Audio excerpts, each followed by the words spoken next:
Après les bonnes nouvelles qui se sont succédées la semaine passée, le sélectionneur national Djamel Belmadi a reçu quelques mauvaises surprises ce week-end, à 10 jours du début des éliminatoires du Mondial 2022. La semaine passée, plusieurs attaquants algériens évoluant en Europe s'étaient distingués avec leur club.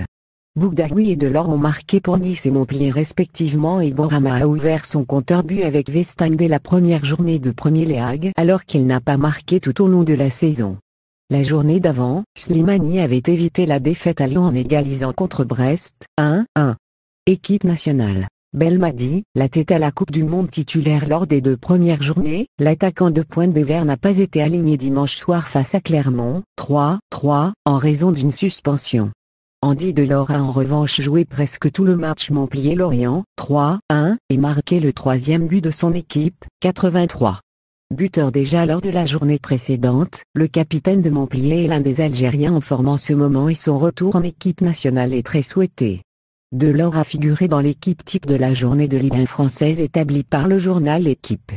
Muet lors de la première journée de Premier League, Riyad Mahrez a aussi ouvert son compteur, contribuant à la large victoire de Manchester City face à Norwich, 5-0. Côté mauvaise nouvelle, Youssef Attal risque de ne pas participer aux 2 prochains matchs des éliminatoires de la Coupe du Monde, le 2 septembre face à Djibouti à Blida et le 7 devant le Burkina Faso à Marrakech. L'arrière droit des Verts est sorti sur blessure lors du match tendu entre Nice et Marseille, dimanche soir. Le match n'est pas allé à son terme. Il a été interrompu à la 75 suite à des jets de projectiles et des échauffourées entre les 2 camps. Attal a été remplacé dès la 6 par son coéquipier Jordan Le Tomba.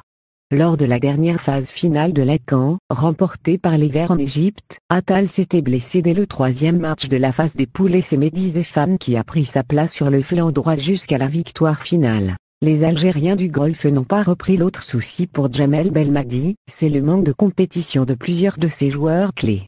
Si ceux qui évoluent en Europe ont tous des matchs dans les jambes, ce n'est pas le cas pour les Algériens du Golfe où les championnats n'ont pas encore repris, notamment celui du Qatar où évoluent 3 pièces maîtresses de l'équipe nationale, Djamel Benlamri, Youssef Belaili et Bagda Bounedjah. Le premier match des éliminatoires face à Djibouti ne devrait pas poser trop de problèmes au coach national au vu du poids de l'adversaire. Même avec une équipe B, les Verts devraient empocher les 3 points à Blida sans trop de difficultés. C'est contre le Burkina Faso, le 7 septembre à Marrakech, que Djamel Belmadi aura besoin de tous ses atouts. Un faux pas dans cette rencontre risque de compliquer la tâche de la sélection de sa quête d'une 5e qualification au mondial. L'Algérie est versée dans le groupe A des éliminatoires, avec le Burkina Faso, Djibouti et le Niger. La rencontre de la 2e journée face aux étalons se jouera à Marrakech à cause de la non-homologation du stade de Ouagadougou. D'autres matchs de ce groupe devraient se jouer sur terrain neutre pour la même raison. Le vainqueur de la poule affrontera en aller-retour le premier d'un autre groupe pour arracher l'une des 5 places africaines au mondial.